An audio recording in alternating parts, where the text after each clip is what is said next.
Band gap of semiconductor के इस नए एक्सपेरिमेंट में आपका स्वागत है।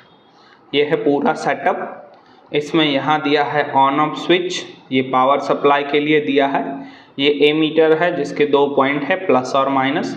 यहाँ पर पीएन जंक्शन डायोड दिया है, इसको यहाँ से कनेक्ट कर सकते हैं। इसके अंदर ओवन है, पहले पीएन जंक्शन डायोड को कनेक्ट कर दे। ये मैंने डाला नेगेटिव, ये डाला पॉजिटिव, तो ये कनेक्शन रिवर्स बायस में है, negative to positive, positive to negative.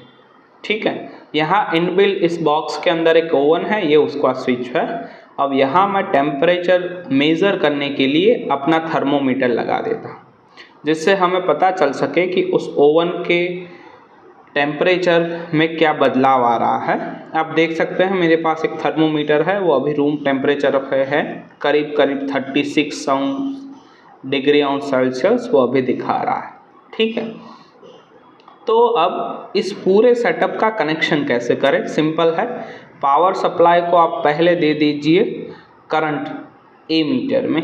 ठीक है, उसका जो नेगेटिव है उसको आप दे दीजिए आपके डायोड के पॉजिटिव, और डायोड का जो नेगेटिव है वो डायरेक्टली आपके जो बैटरी या पावर सप्लाई है उसके नेगेटिव में दे दीजिए।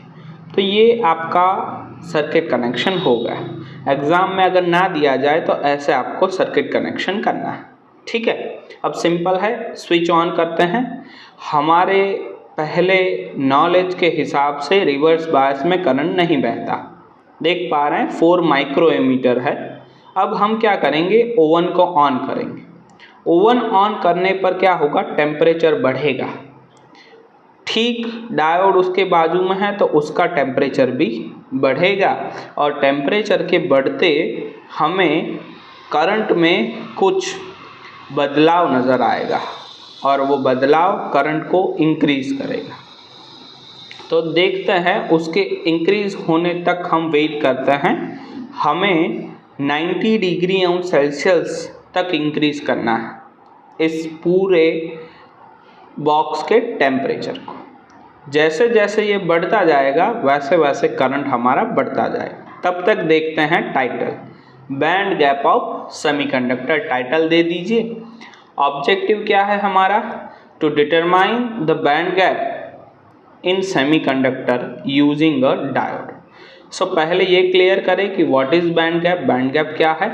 सो कोई भी मटेरियल आप लो या सेमीकंडक्टर मटेरियल लो, हर एक में कुछ एनर्जी लेवल्स होते हैं। एक होता है कंडक्शन बैंड, एक होता है वैलेंस बैंड, और उसके बीच का जो एनर्जी गैप है उसी को बोला जाता है बैंड गैप, और वही हमें फाइंड करना है। ऑपरेटर्स हैं हमारे पास, बॉक्स सेटअप है, पावर सप्लाई है, थर्मोमीटर, सिंपल सी बात है। और ये इक्वेशन है ईजी, यानी बैंड गैप, एनर्जी गैप। ये कैसे आया मैं कैलकुलेशन में आपको दिखाऊंगा कि ये कैसा इक्वेशन बना। हो गई बात। चलिए एक बार टेबल बता देता हूँ। करना क्या है बेसिकली, हमें इस एक्सपेरिमेंट में टेम्परेचर के अक्रॉस हमें करंट मेज़र करना। ये टेम्परेचर है, हमने राइज करने को रखा हुआ है, टेम्परेचर ओवन ऑन करके रखा हुआ है, करंट भी इंक्रीज होगा। कब तक जाएंगे हम, तो टेम्परेचर में हम 90 डिग्री ऑन सेल्सियस तक जाएंगे, उतना हमारे सेटअप की कैपेबिलिटी है।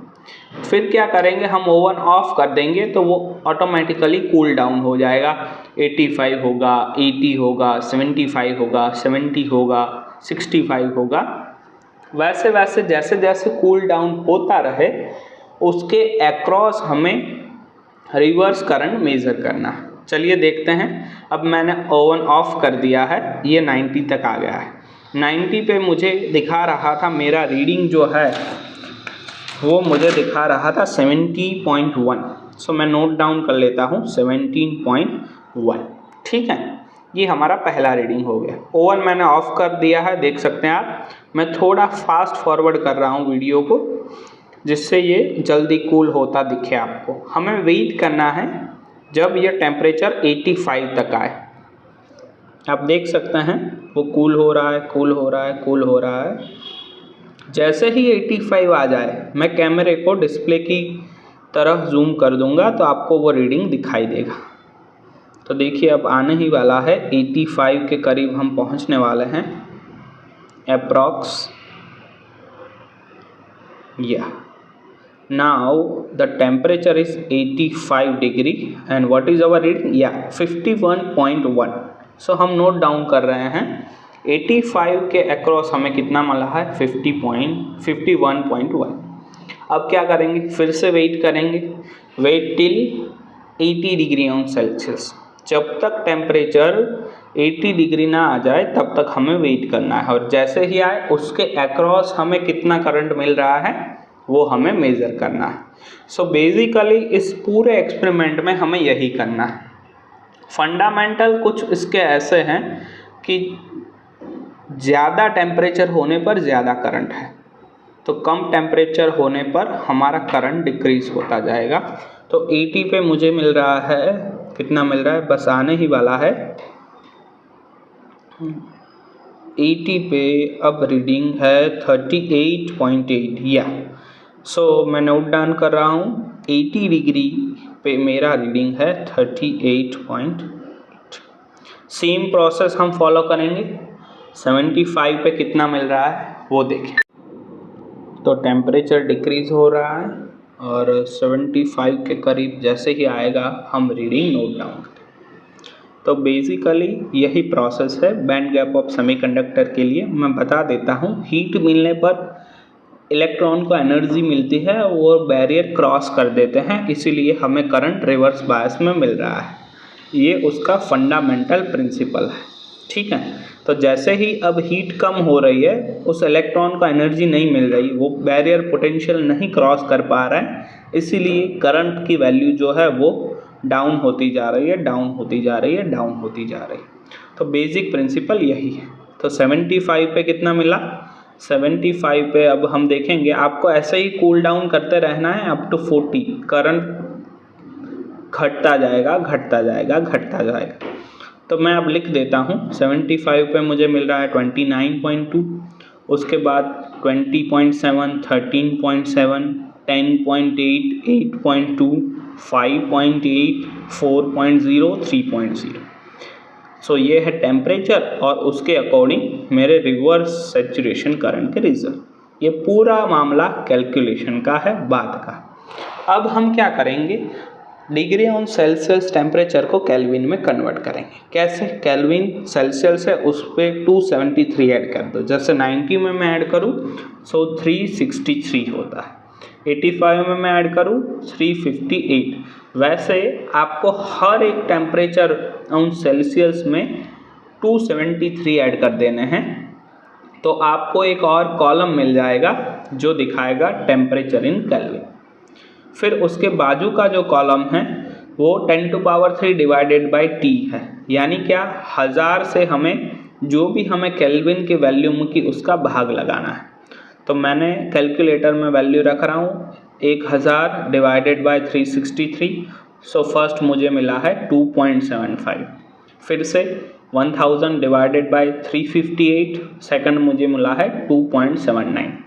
ऐसे ही मैं सब की वैल्यू लिख रहा हूँ, मैंने सबको 10⁻³ डिवाइडेड बाई T किया है, ठीक है। अब लास्ट जो कॉलम है उसका हमें लॉग ले लेना है। सो कैलकुलेटर में लॉग 70.1 करेंगे तो मिलेगा 1.84। अगेन लॉग 51.1 करेंगे मिलेगा 1.70। सो ऐसे सबका हमें लॉग ले लेना है, तो वो कॉलम बन जाएगा लॉग IS। अब इसकी ज़रूरत क्या है वो मैं आपको समझाऊंगा, क्योंकि कैलकुलेशन में इसकी हमें बहुत ज़रूरत पड़ेगी। कैसे आया वो फार्मूला और कैसे हमें मिलेगा EG, ये देखेंगे हम नेक्स्ट पेज में। तो चलिए ये क्यों किया उसकी कहानी मैं आपको समझाता। तो बेसिकली रिवर्स सैचुरेशन करंट, जब भी हम रिवर्स बायस करते हैं तो कुछ करंट मिलता है, उसका इक्वेशन ये है IS is equal to something. इसमें ये वैल्यू कांस्टेंट है EG डिवाइडेड बाई KB, और यही EG जो है वो बैंड गैप है, KB बोल्ट्जमैन कांस्टेंट है, T अपना टेम्परेचर।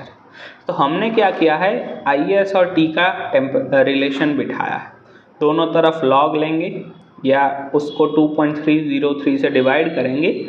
सो हमें एक दोनों तरफ लॉग मिल जाएगा और लॉग और एक्सपोनेंशियल जो इन्वर्स होते हैं वो कट हो जाएंगे। अब इसको y = mx + c से कंपेयर करें तो आपको पता चलेगा कि ये जो है वो m है, x की वैल्यू जो है वो 10⁻³ है और y की वैल्यू log is। सिंपल है। तो उसको y एक्सिस पे प्लॉट करेंगे log is। सो ये मेरा y एक्सिस हो गया। x एक्सिस पे क्या है 10⁻³ सो ये मेरा x एक्सिस हो गया।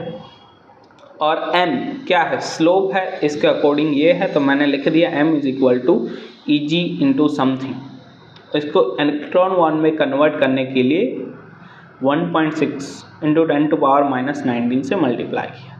सो जितने भी डॉट्स हमें मिले, जैसे 10⁻³ का टेबल है, log is का टेबल है, उसका हम क्या बनाएंगे ग्राफ। ये है y एक्सिस, सॉरी ये है x एक्सिस और ये है y एक्सिस। ठीक है, अब हम क्या बनाएंगे उसका ग्राफ बनाएंगे और उसका जो स्लोप मिलेगा Δy/Δx वो किसके इक्वल रखेंगे हम, हमारे इक्वेशन के इक्वल। अब मैं सारी वैल्यू अगर उसमें रख दूं और स्लोप की वैल्यू यहाँ रख दूं, उसको इससे डिवाइड कर दूं तो मुझे Eg की वैल्यू मिल जाएगी और इसी तरह हमारा फर्स्ट इक्वेशन आया था। समझ गए आप।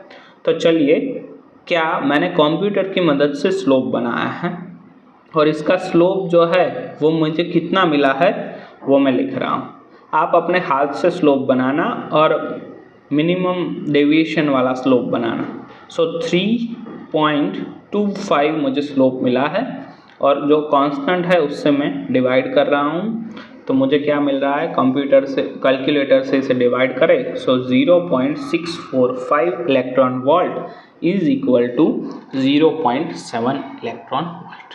सो ये जो है वो हमारे मटेरियल का या सेमीकंडक्टर मटेरियल का बैंड गैप है, जिसे Eg लिखा जाता है, एनर्जी गैप। सो हमारा रिजल्ट क्या होगा, we found the energy gap which is 0.7 electron volt. बहुत ही अच्छा रिजल्ट हमें मिला है, एग्जैक्ट रिजल्ट मिला है। Thank you very much.